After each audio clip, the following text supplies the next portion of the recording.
So we are playing Urban Shadows. This is a game that I've kind of wanted to crack open for a while here. It was successfully kickstarted in 2016, written by Andrew Medeiros and Mark Diaz Truman, and published by Magpie Games. It uses the Powered by the Apocalypse die system, which is also just kind of a system that I'm personally really a fan of. So I'm really glad that this is sort of the first game that we do with me in the DM chair. So I talked to you guys a little bit about setting earlier. I thought it would be cool to do a game that takes place in 1940s Los Angeles. So the setting that I have in mind is LA in October of 1941. So a few months before the U.S. became involved in World War II, going for sort of like a pulpy, sort of like film noir sort of vibe going on. Lots of murder mystery and intrigue and things like that. If there's anything there that kind of sticks in your craw or you're not really a fan of or anything like that, let me know. Or if there's anything that you kind of want to add to that or anything, feel free to let me know. Politically, I'm against murder. Right. Yes. I think all of us here on this podcast can attest that murder not the best thing to do. Hey, don't put words in my mouth. Point counterpoint: is murder bad? Yes, no. leave your opinion in the comments. So with that in mind, since we are doing something set in a different time period, there are some things that are going to deviate a little bit. For starters, because it's in the 1940s, the technology level is going to be different. So your characters won't have cell phones, for example. Anywhere where it mentions specific like types of vehicles or weapons, we may have to fact check and make those a bit more period accurate. As far as historical accuracy goes, though, that's about as far as I'm probably going to take it. I know that people from certain time periods were famously very close-minded about various things. And it's not that I intend to sort of ignore that part of the history, more so that it's just I don't really want it to be a sort of main focus or main emphasis on this particular narrative. And so I don't really want that to be something that you guys see as like a limiter to your character options or anything either. So that's just sort of my 2 cents on that. Sounds good. Should we kind of dive into just characters now, or? I think so, yeah. So Kellen, why don't we start with you? I chose the playbook The Spectre, which is, okay, as the name implies, a ghost, poltergeist, or spirit. And as the Spectre, that makes your character, at least at the beginning, a member of the Night faction. Yes, that's correct. My character's name is Patrick Flaherty. He is male, Irish, and wears vintage clothes. His demeanor is confused. I forgot to put that on my character sheet earlier. His backstory is that he comes from a family of Irish immigrants. He was the youngest son in a family with many children, mostly daughters. He grew up, on tales of the American dream and being told that his star was out there and all he had to do was reach out and take it. He's lived in the city ever since he was a kid, and after he went to the movies as a child, it really made a big impact on him. He decided that's what he wanted to do. He wanted to be involved in the movie business. So he set his sights on becoming a famous screenwriter. He wanted to write scripts for movies. And he labored over it for many years into his adulthood until eventually he thought he had a good script and that he thought would be a real humdinger of a movie. And he went to a movie studio to pitch it to the big executive. And before the meeting, he was like sitting in the room waiting for the executive to show up, and he got nervous, decided to have a drink of, like they had a bottle of alcohol handy. He had a drink of that, and he died because it was poisoned. Oh wow. Mm-hmm. So that wasn't even like intended for him then. Oh no. And of course, being dead gave him a lot more time to think about his script, and he decided he didn't like it anyway, so he's starting over. Well, writing is rewriting, as they say. Mhm. In Casper the Friendly Ghost terms, that's my unfinished business. Right. Because as we all know, Casper is the most accurate film on ghost and paranormal lore. So Oh, yeah. that's kind of what we've been using as our yardstick. So where does he? Writer's block. Where's his usual haunts? Then no pun intended. Too late. I think because he was chasing his dream, he wasn't exactly pulling in a lot of money while being an aspiring screenwriter. He was living at his sister's house, his sister Flora, who's like the second youngest child in the family. Okay, Flora Flaherty then, or I didn't think that through very well. I was totally willing to accept that as intentional. I thought you were just going for like a Stan Lee, alliteration type thing. You know what? Fuck it. Her name's Flora Flaherty. I think now that he's dead, he just continues haunting her house because it's convenient. Is she like aware of him being there, or is it sort of like a situation where he's just kind of like silently watching over her, sort of thing? I like to think that after he died, she was like one of the only people who could see him, kind of thing. Okay. It's like that show Being Human, except people are going to watch this. Well, that's the dream. That's the hope. I also don't know if Being Human was even an unpopular show. I was just mean for no reason. Yeah, we'll have to fact check that burn for later. Go check the Rotten Tomatoes. Consult the tomatoes. We're gonna So get like our very first comment on any of our videos is just gonna be from like a Being Human super fan that was like, you should be a lot more considerate about the things that you say on this podcast. I'm leaving a dislike. It's like, hey, thanks for the traffic, man. Yeah, really. One thing I was kind of wondering is, does Patrick kind of associate with any other ghosts in Los Angeles? He was kind of like a socially awkward kind of shut-in in life, and I think it's kind of carried over into death. He hasn't really got a hang of this whole ghost thing, so no, I don't think he's a particularly social ghost. Unless his sister kicks him out because she needs time alone with her husband or something. Is the husband aware of the ghost? I don't know. How much of a sitcom is this? I like to imagine he's been dead for a couple years, so at this point, the whole like having a ghost brother in the house thing is just a fact of life for Flora. Yeah, she's had time to sort of adjust. Mm-hmm. What I'm just wondering is, does she keep the ghost brother a secret, or does just like everyone in the household aware of it? I don't know. Let me turn it back on you guys. If you had a ghost brother living in your house that only you were aware of, would you keep it a secret or would you come clean? Oh, I would come clean. My brother's a dick. I mean, I'd sort of leave it up to my brother. If you want other people to know about it, then it's on you. But I mean, there's kind of two ways we can take this. Either Flora is keeping Patrick a secret from her husband because she doesn't want to like freak him out with the fact that like, the spirit of my dead brother is living with us. Or it's like the opposite situation where the husband has been aware of the ghost for like just as long as Flora has, and they just have those like late night talks like, Flora, I think it's time for your brother to move out. I think it's time for your brother to move on. Or they both know about it, but they both think they're keeping it a secret from the other.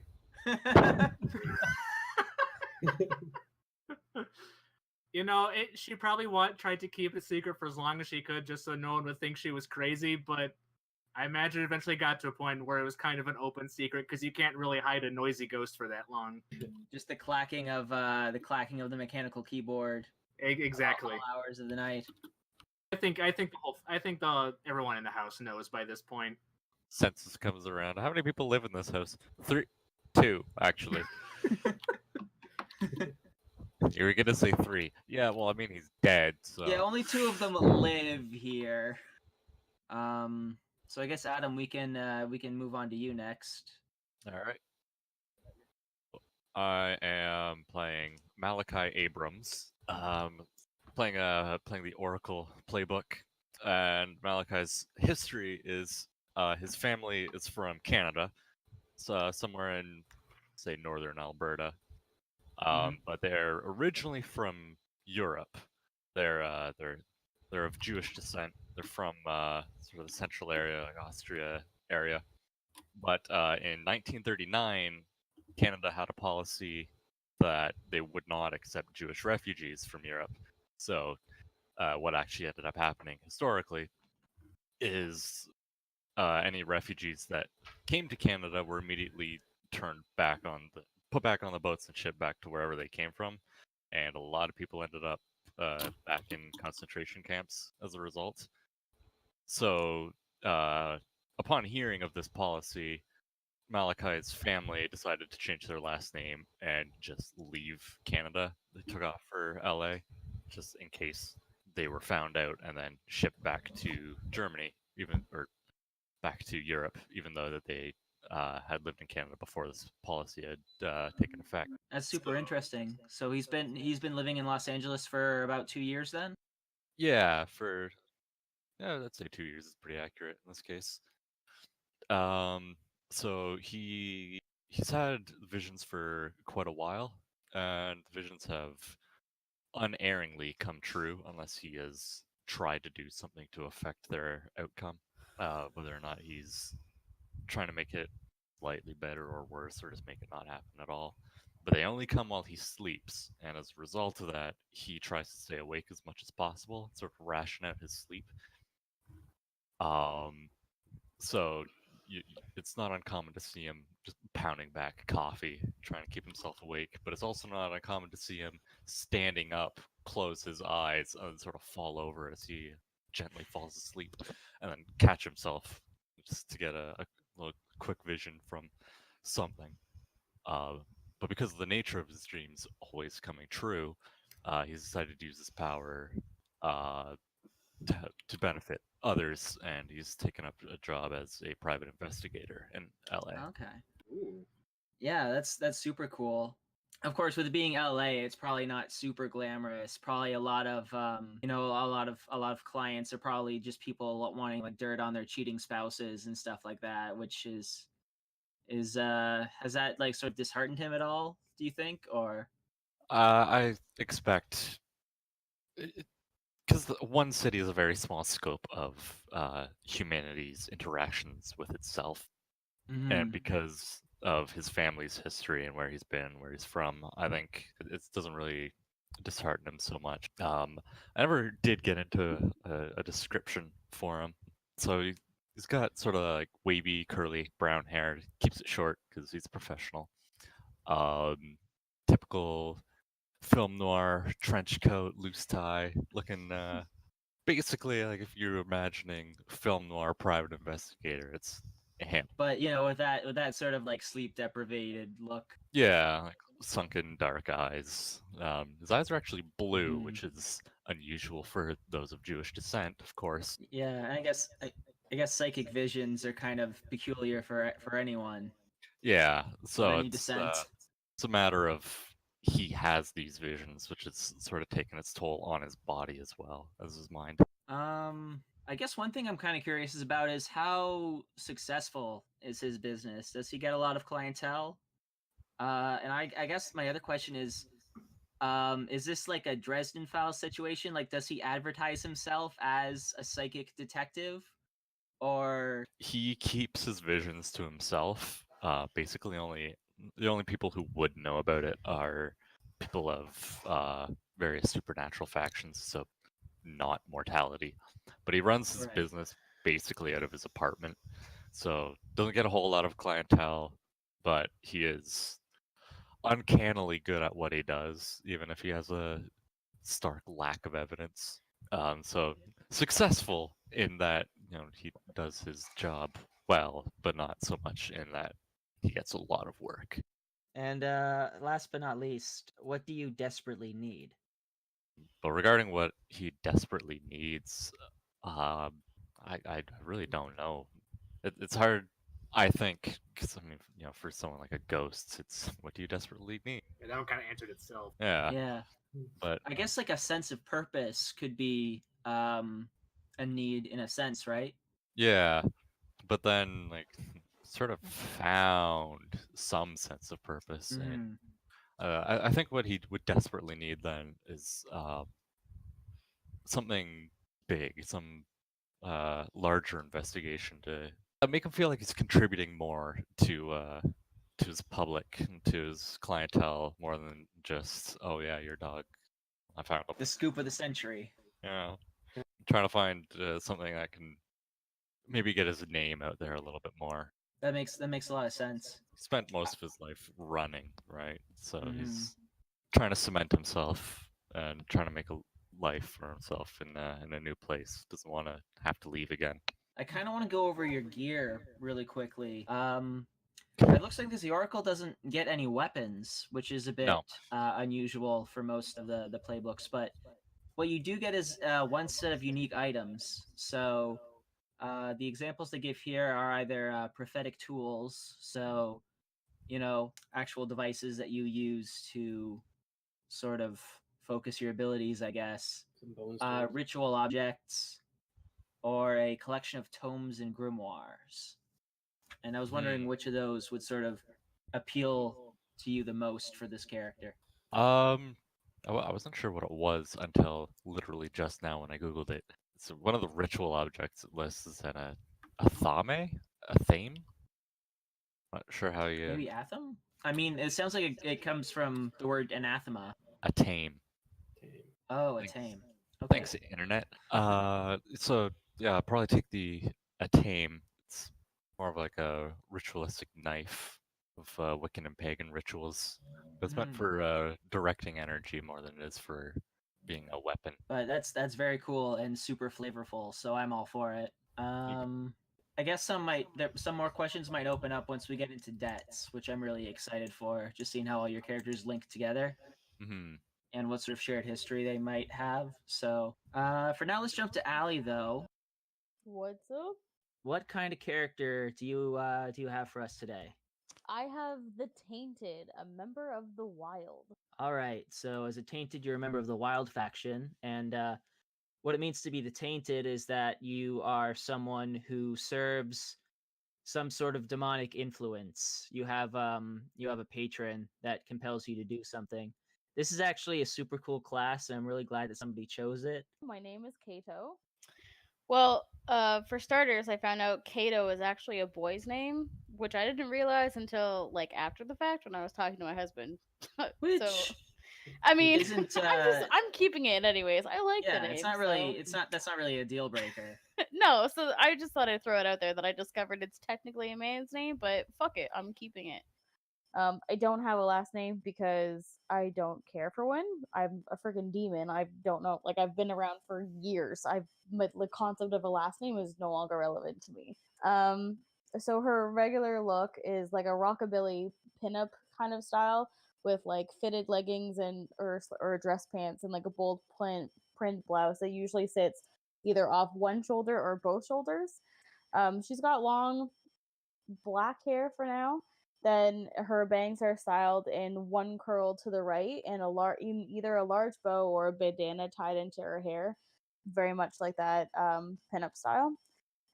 She usually wears like a dark smoky eyeshadow and blood red lipstick. I can just hear Kellen furiously taking notes right now for when he draws the thumbnail for this. I have Finally, pictures for reference, so if you need like a reference to understand what it is I'm saying, I do have some pictures. Oh God, absolutely, please, thank you. Yeah, so I And, can give you those.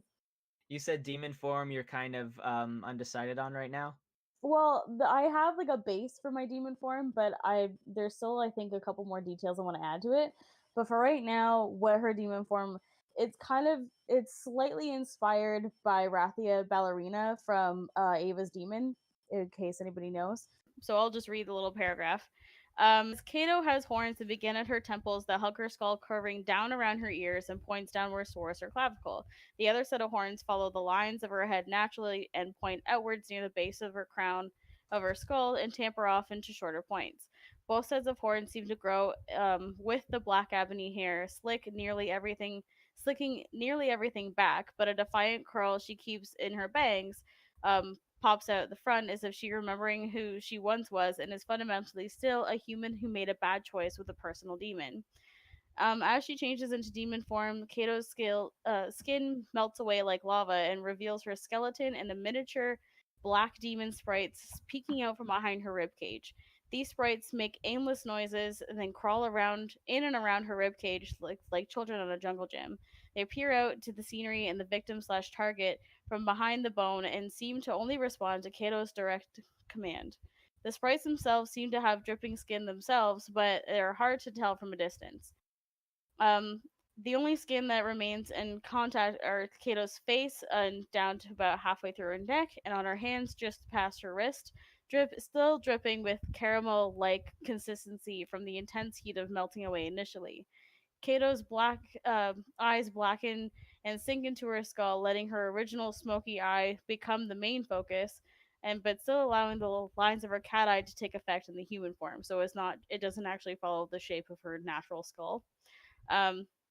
Her lipstick seems to be pulsing with the color of red, as if mimicking the heartbeat of her next victim, only noticeable when up close. From a distance, it appears just to twitch ever so slightly. And her skin tone is basically the same as what it was in her human form, but just a little bit more paler. And that's about it.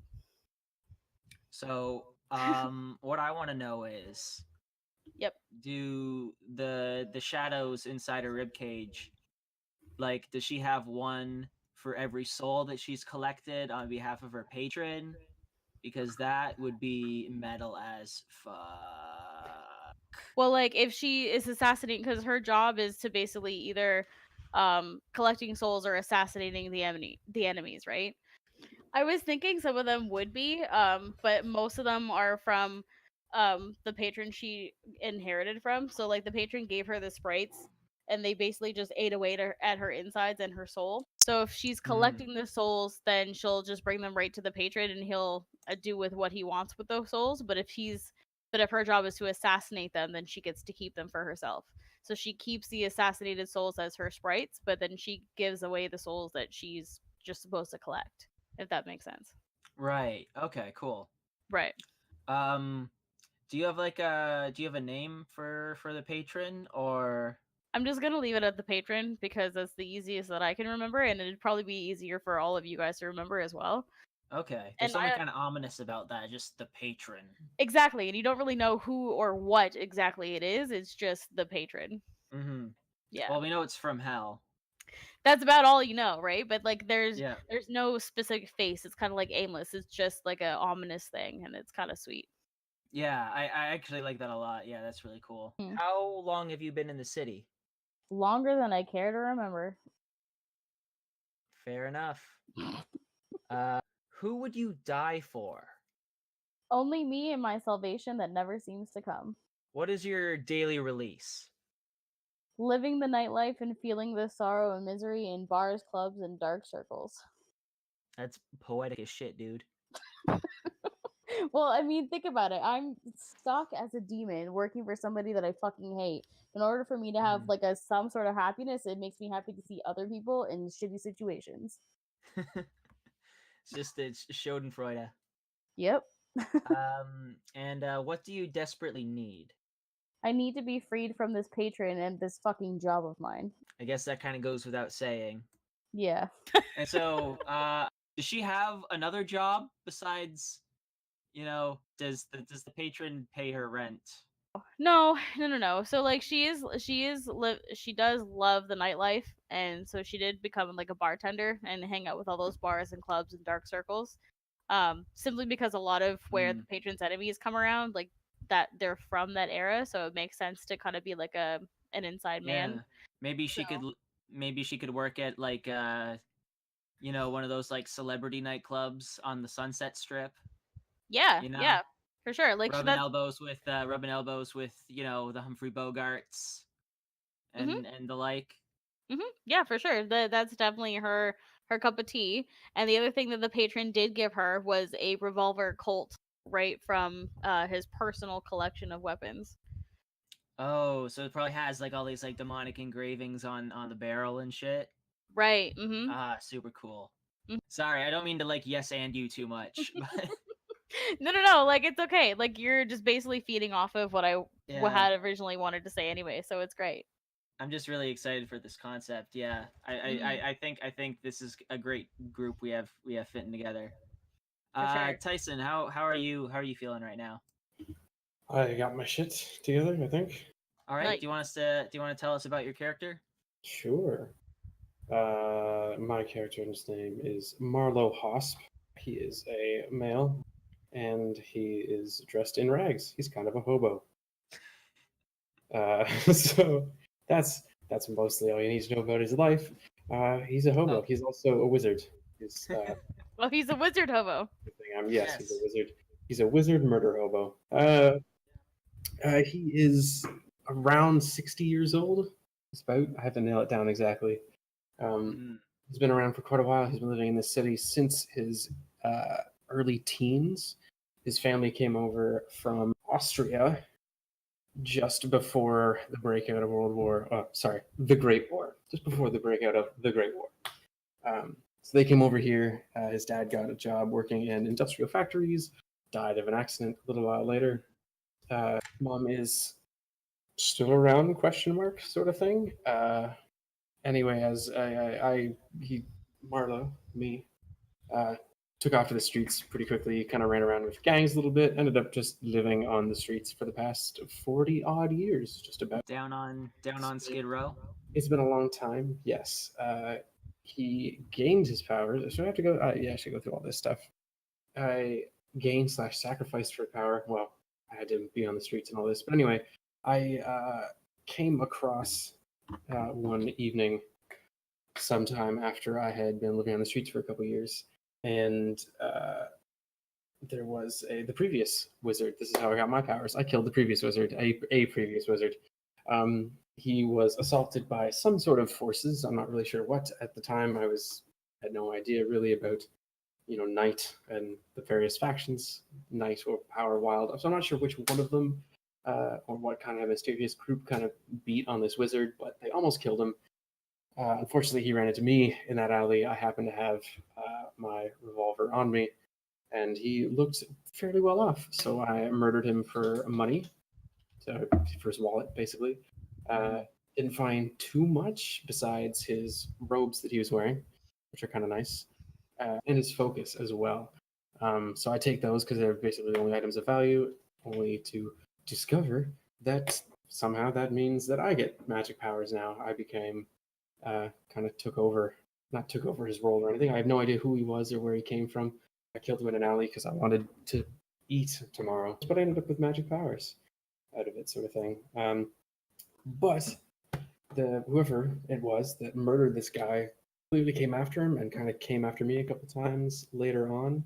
I'm still not really sure who they are, but I'm not very confident. So they are what keep me up at night because I know that they were hunting that wizard. And now they're possibly hunting me. I don't know. I could die at any moment. I don't know what to do with these powers for thing. But I've just been living as a hobo, roughly, kind of better, for a long time. I do have a sanctum though, and that is my parents' old home, where I kind of grew up for the first couple of years before I jumped off in the street. So you're kind of squatting there Yeah, it's been abandoned since for a long time. But I technically since still the Depression. Yeah, all that fun shit, exactly. So it's been abandoned for a long time. I kind of been using it as a base of operations. It's entirely sealed up, and it's smaller on the inside than, unlike most other magical areas. Mm. It's kind of been packed to the walls with various collection stuff, junk furniture, just things I've kind of pushed up against the walls to keep people out, sort of thing, to kind of nest myself in the middle of this house. Maybe you'll see it. Maybe we'll go there. Maybe not. I don't know how this game works, but I get the feeling we're probably going to be taking a look in there at least once. it'd be such a waste not to, right? Yeah, and I might talk more just specifically to you, Jack, just so you know a couple things. But yeah, it's cool. I don't know if I need to detail my focus. I generally keep it hidden. That's what makes sense. I do keep it hidden. It's since it's kind of where my hunted troubles kind of began when I found out magic stuff. So I don't really talk about it much. It's not very obvious. I've still got my revolver on me. You can see it hides. You can see here. I've had that since. Snub-nosed, according to your character yes. sheet. A So snub-nosed revolver that I've had since running around with various gangs way back when I was kind of used as a patsy more often than not, really, unfortunately. But yeah, I do have the wizard's robes. I do wear them. They're not like super archaic old stuff. Archaic clothing is an option apparently. So yeah, it's an option. I'm like, really? I could just it could fucking be like, I could just be Merlin walking around, but I don't know. But I do have robes things, but I also dress in like I look like a homeless guy. I dress in hooded rags, just tattered shit, old stuff, whatever I can find. Various couple jackets, things kind of torn up over top of all this. I'm focused. I'm very much disheveled is one of these. I imagine, if you're spending a lot of your time on Skid Row, messing the around. depression wasn't too long ago, so I feel like you'd probably blend in quite a bit. And that's my whole deal, sort of thing, is blending in. I don't want to be found by whoever was killing the last wizard. I don't want to. I'm used to this kind of skittering around, but with magic powers, which makes it so much cooler. Yeah, so I've just mostly not been involved with stuff as much as I can. Run from the powers of the night, keep my own secrets, and just look after number one. So now we get to the part that I was really excited for, which was assigning debts. So debt is sort of the major currency of Urban Shadows, in that anytime you do anything for someone pro bono or just help them out in any capacity, they then owe you a debt. And what you can do is you can cash in that debt with that character for any time, like at any time, to get them to help you with something. If they've got something you need, or if you need their help, or anything like that. And this applies to PCs and NPCs. So you can have debts on people, and people, players, and NPCs alike can have debts on you. And so a lot of the sort of political intrigue of Urban Shadows comes from, sort of keeping track of, like, who owes whom for what. And as part of that, you all start out with a set number of debts that you owe and are owed, which we need to go around and assign. You can owe debts or have debts owed to you by NPCs, and you can just totally make up NPCs and then integrate them into your backstory for this purpose. But I think it's a lot more interesting when the debts are between player characters. So you can you're free to do both, but I'd like you guys to have at least like one or two connections to the rest of the party, where it makes the most logical sense. So we'll start with Patrick then. Someone or someone's progenitor was involved in your death, and they owe you a debt. So who would that be? See, this is kind of why I came up with that story of how he died, where he was like accidentally poisoned by someone. Because I remember, Allie, you said one of Kato's jobs is assassinating people for her patron. Yep. So I like to think that was your handiwork, where you were attempting to assassinate a Hollywood executive, and I accidentally took the poison on that one. Well, to be fair, I do work at bars where a lot of Hollywood famous people come in and out, so it's entirely possible. Yeah, I would agree to that. Your targets. Yeah, I would agree to that. Awesome. Okay, then you would owe me a debt for that. Sure. So Kato owes me a debt for killing me. Literally murdered me. So I like the fact that it's only one debt for being responsible for my death. Listen, to be completely honest, you were the fucking idiot that picked it up and drank it, okay? You drank something. You took somebody's stuff. That's stealing. Man, conveniently located drink. I'm thirsty. Drank somebody's poison. Didn't even ask whose it was. Poison. Just like, how much of an alcoholic are you if you just see like a random fucking bottle of vodka? Oh yeah, this is totally for fucking grabs. Chug. No label. He just thought it was ice water. So your next one is someone is watching out for a family member of yours, and so you owe them 2 debts. Ooh. I honestly have no idea for this one. This is the one I was struggling with the most. Wouldn't it make sense that like your brother-in-law is looking after your wife? Yeah, that's a good one. Or not your wife, but like your sister? Yeah, I guess so. I was just trying to think players first and Mhm. foremost. I guess we should probably give this brother-in-law a name because at this point I feel like he's becoming sort of a major player. Yeah, Francis. I don't he know. goes by Frank. Flora and Francis. Flora and Frank, damn it. It's Frank. Great. Frank and Flora Flaherty. Well, I mean, that's just a He took- suggestion. he You took guys her don't need to last take name. it. It was very progressive for the 1940s. No kidding. I'm fine with Frank. It's quick and easy and harmless. And so, Kellen, the last one on your list is that you are haunting someone and they know it. You owe them a debt. I guess we've kind of already established that as being Flora. That Flora makes the most sense, I think. So, Adam, do you want to do your debts next? Sure. Okay, so someone helps you understand your dreams and visions. You owe them 2 debts. Yeah. I don't think anybody in the party really makes sense for that, and that's the problem because that's my biggest debt on my If I character can- sheet. Interject on this with my debts as well. I was just Oh. thinking, I have somebody. Somebody is my go-to when I get into trouble, and I owe them 2 debts. Actually, trading debts.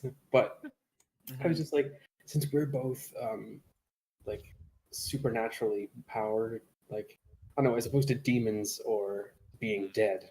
Like You're we both actually part of have the power supernatural faction. abilities. We are. Oh yeah, we are. Yeah, so you're I was just kind saying, of and allies. And one of my spells is like a tracking, which is helping find people similar to visions. And I just think it'd be nice to have some sort of connection. I think would work between the two of us. It could be your debts, it could be just my debts, it could be both, it could be whatever. But I just thought there's at least one connection could be there in that way. Okay, yeah. Yeah, I'd be open to that. I'd my get only your help The only finding. issue I see really is if we both owe each other 2 debts, then neither of us owe the other person anything. Yeah, right. How does that work?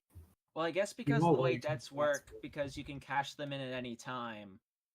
I guess you guys could trigger some sort of arms race where it's like, Adam cashes in, like Malachi cashes in a debt on Marlowe, and then Marlowe cashes in a debt on Malachi to cancel out the debt that he's about to have to do.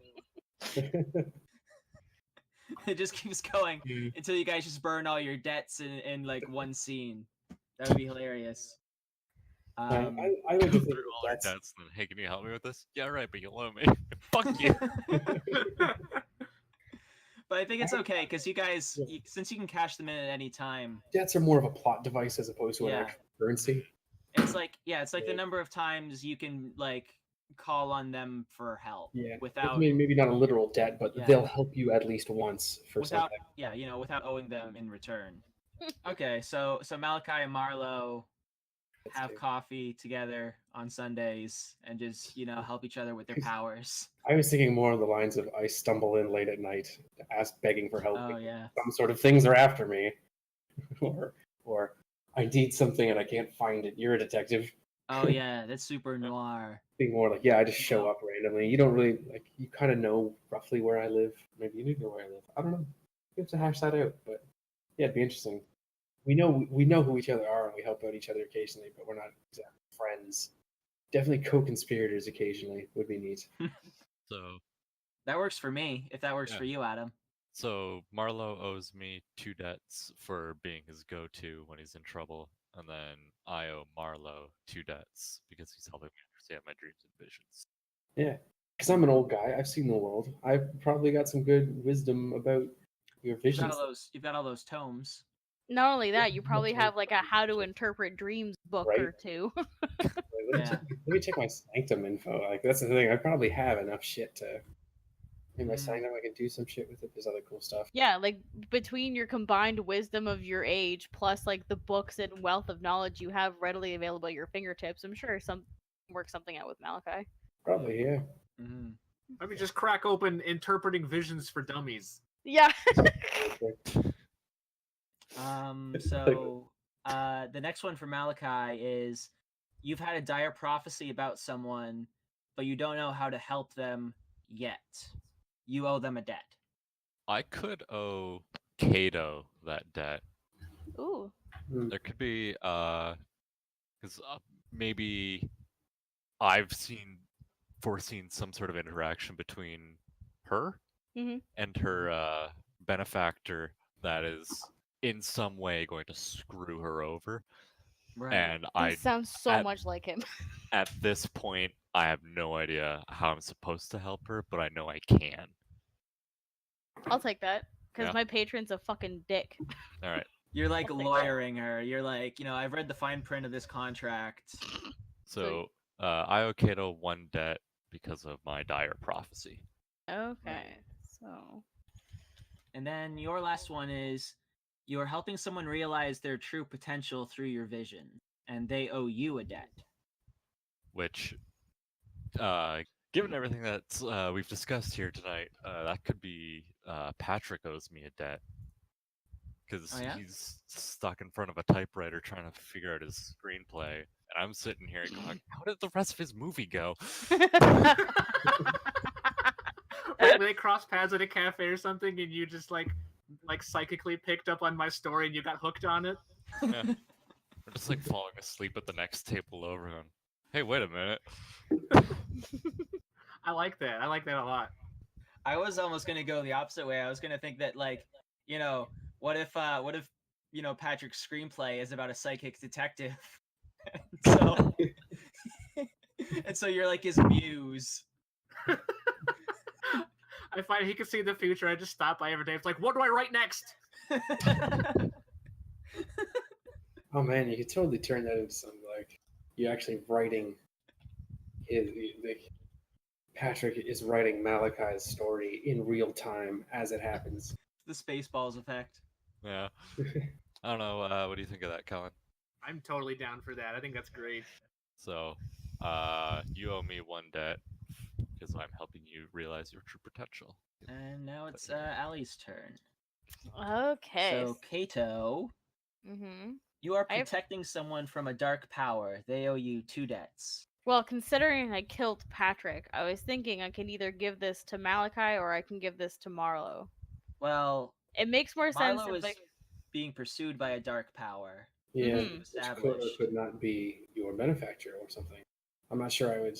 Do we all have to know each other by the intro, or is like, I'm just like, it'd be interesting if we all know each other already. I thought Yeah. I But think if that's you kind have of something specific that brings us I all thought the together. implication of Yeah. Urban Shadows is that it's all there's kind of like this like supernatural community where kind of like everyone knows everyone in a way. yeah, like you guys you're all sort of veterans of the city, and so you all know people in the city, and that includes each other. Like you've all got connections. You're all part of like the same network. You know what I think we need for this campaign is I think we need to have like as part of the setting we need to have like some kind of supernatural bar or nightclub that we all frequent. Yeah. again, I could totally bartender that bar. Yeah, you guys could totally have just like you guys could totally just like meet up at Kato's place of work on the Sunset Strip. We Mhm. can like decide on a name for this place later or something. But yeah, that would be pretty convenient, I think, if you guys had sort of like a meeting spot. My only thing is, as a hobo, Mhm. I don't really go to clubs. No, bro, I can meet you out in the back, Yeah. in the That's alley. exactly. I can. Yeah, I'm- you I'm meet really you meet good. behind the bar, yeah. I run into So I each got dumpster some dive like at the bar. interesting tidbits for you, and here's the latest newspaper for you, Marlo. exactly there. You It go. could, rather than being like a bar, it could be sort of more of a speakeasy, like just like in an old Mm. warehouse or Mhm. like Yeah. under an old overpass. Like sort of an old like relic from Prohibition. yeah. Yeah. And I would say then, because this debt we're talking about, or it started with, is I owe you a debt, right? Yep. Because so we could just be that like when nefarious forces come asking about a wizard at the bartender, like they ask the local bartender, you just turn them away or feed them false information. And I know Yep. you do. That would be exactly it. Like Yeah, for sure. you know me, but you don't tell people you know me. So Marlo owes Kato 2 debts for the protection. Yep. I got your back, bro. Okay. And so Kato, your next one is someone is trying to save you and keep suffering for it. You owe them 2 debts. I'm not exactly sure, to be honest. I guess that will kind of dovetail with how Malachi is trying to protect you from that prophecy. That's what I was going to say. Yeah. I was thinking that too, but I wasn't sure if that would really work. But that would depend on Malachi. I mean, you kind of double up on owing each other debts then. But I mean, The thing is, Malachi would keep it to himself that he's had a dire prophecy that he can't undo so far. okay. So in this case, it's almost like I owe Kato one debt, but she doesn't know about that. Like it's more of like Mhm. You're going to be obliged to help as opposed to yeah, Yeah. like This I'm person trying to expects do something for you. What's the fucking word I'm trying to think of? I'm like indentured, I guess. Hmm. Like it's Hmm. sort of Okay, my yeah. Purposeful responsibility indentured. to try and fucking solve whether or not you're aware of it.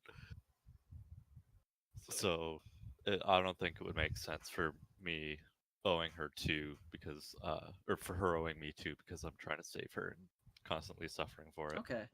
Well, the alternative is then is that Ali, you could make up just an NPC character and then sort of weave them into Kato's backstory. Yeah, like who's your boss? Do they kind of see themselves as well, maybe do they see themselves as a protector sort of thing, or do they do shit?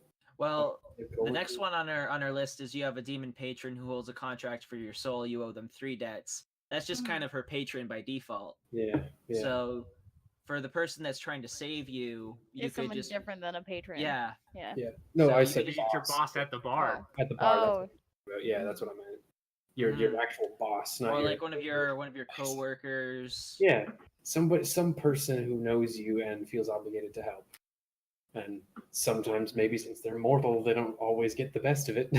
Maybe they pick Yeah. fights with the wrong demons as they're leaving. Like they get they know that you've got like someone is like making you do things you don't want to do or something, but they don't know it's a demon, so they think Yeah. that maybe you just have like a really pushy boyfriend or something. So and you're like, why don't you just leave that guy? It's like, well, it's complicated. Yeah, so I was thinking I was gonna take Tyson up on a suggestion as kind of be like a bouncer friend of mine. Does he or she or they have a name, or is that something that we should figure out later? I want to think of like a good tough like a tough muscular name, and the first one I thought of was Ford, but I don't know if I'm gonna keep it. That's a pretty good one. I was gonna suggest Rocky. You say, what if Ford's his last name? Because Ford, I put people. Rocky Ford. Ford. That doesn't. Rocky Ford. It's gonna be Rocky Ford now. I feel like we've just kind of pigeonholed ourselves. All right, No, it was Rocky a big- Ford, the bouncer. Ford. This is great. There's like a whole cast of characters we can create for this magical speakeasy. Mhm. Yeah, There is, and Rocky Ford is the bouncer. Don't you guys forget that. Who right. plays the piano in the corner? The piano man. It's Billy Joel. It's literally Billy Joel. It's Jimmy Bowl. Jimmy Paul. There you go. Jimmy Ball. Oh my God. Play it again, Jimmy. So and then One yeah, more you've got a demon patron who holds the contract for your soul, and you owe them 3 debts. So that would be the patron. Yes. Tyson, say the patron in your demon voice. In which, geez, like the patron. Yeah, that's the one. Nice. Yep. That's the spice. Now say Sub-Zero. Sub-Zero. Okay, and then Tyson, yeah, that brings us to your debts. Oh yeah. So Yeah. someone is helping you keep your demons at bay. You owe them a debt. Now I don't know if that means like literal demons or like your inner demons. I guess you can interpret that as you will. I know that you already owe 2 people for very similar reasons. Yeah. Like I literally already owe Kato for doing that Mhm. exact thing. Keeping my So maybe so Well, maybe no, for the not- sake of variety, this could be more of a like a confidant, or someone who gives you like emotional support. Yeah, I was thinking actually because everything else is already taken care of. Yeah, this is going to be an NPC. I was going to say that my mother is still around. She's very old, mid 80s, 90 ish. And and lives somewhere else in the city. I'm not sure exactly what like hospice care is like in 1941, but like I'm imagining she lives elsewhere, not in the family home. I live there, but I very rarely visit her. You know, kind of estranged. I did run away from home and dicked around and was homeless and kind of took off, and so I don't visit her all the time. But maybe she's somebody that I go to when I need, more advicely keep them at bay, not literally fighting or warding literal demons off, but like if I need some, she's bedridden and shit. It'd be sad. Yeah. And I'd go there and ask because I'd be like, I don't know what to do or whatever. It'd be like, Maybe she's just sort of a permanent resident at an LA hospital. yeah, something like that. Maybe that's also why I fucking live on the streets, and if I have all the money I go is just to keep her alive, sort of thing, possibly. Oh, I like that. That'd be an interesting angle, but I'm so guilty over the whole leaving and kind of maybe Mm-hmm. I don't know, maybe I caused something that caused her sort of condition, perhaps. I mean, she could just be old, but like Yeah, I mean, well, if you're 60, she's like at least she's at going least on, like 80 something. yeah. I'm picturing her a little bit older, going on 90. Maybe I was the youngest kid in the family. I don't know. I could figure out some other stuff, but Yeah. I'm thinking, yeah, I just visit on occasion when I need actual guidance. And, Okay. yeah, suppose that would work. That makes sense. And then yeah, no, absolutely. Oh, mom, 2 deaths. Oh, Well, wait, don't we all owe our moms 2 debts? just 1 death, actually. Or like Yeah. 4 or 5. I feel it's underselling it a little. Payback, Mhm. mom. Yeah. The go-to when I get into trouble is the next one. We established that as Malachi, right? Yes. I go to him when shit's going. And then the last one is you are helping someone keep a dangerous secret. They owe you a debt. Mm-hmm. And that's one of those, that's more open to other people. If I don't have a connection to the ghostly Irish guy, Patrick, good old Patty. So if we wanted a connection, perhaps you have a dangerous secret. I don't know. You sound like a pretty upstanding guy with no I was dangerous. gonna say I'm the least dangerous one here. I feel like, Yeah. My secret is I'm dead. I'm a ghost. but don't tell anyone. Yeah. But so I don't know. Maybe another NPC because I already owe the other 2 debts each. So I don't know. I maybe- still feel like we can work something out with Patrick. Yeah, I mean it's sort of whatever works. Yeah, or hey, why don't we like link it back to one of the other NPCs that like so you don't have to create another NPC, but you can link it back to like Rocky Ford or like to Patrick's sister. I was just gonna say I had a thought. Maybe my brother-in-law Frank, who I'm indebted to, is actually involved in some dirty business. Like maybe he's in on the mob or something. So maybe that's like kind of like through me, you're keeping that dirty secret because I don't want Flora to find that out. So I'm helping you keep his dangerous secret? It's kind of a weird transitive property thing there, but yeah. Unless you want to make it straight to my brother-in-law, but that feels like a weird connection. No, it Yeah. would make sense. So, like, if I perhaps you were trailing him, perhaps because you suspected these things, perhaps, and just needed to know for sure, perhaps. And I am just on the streets because that's where I am, and our paths happen to cross. We both witness him do something, Mhm. and you're there and go, "You better not tell anybody." I'll be like, "Dude, I'm a wizard," and you'll be like, "Don't tell anybody," and I'll be like, "Sure, wizard promise." Like specifically, don't say anything, even though you're a fucking wizard. Just carry on. Wizard promise. It'd be a little more eloquent than that, maybe, but I think that's the gist. Yeah, we should work on it a little bit, but I'm fine with that Yeah. for now. Mhm. Like, the actual logistics of the meeting and what we witnessed were probably important, Mm-hmm. and how we just nonchalantly was like, "Hey, I'm a ghost. Hey, I'm a wizard. What's going on?" So I owe you 1 debt for that? Yeah, you would Yeah, owe me a debt. one for debt.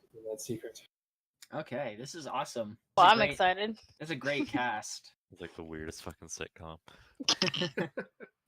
All right, well, I think that wraps up everything for character creation. Tune in next time when we begin to play the game for real in a story which I like to call Silent as the Grave.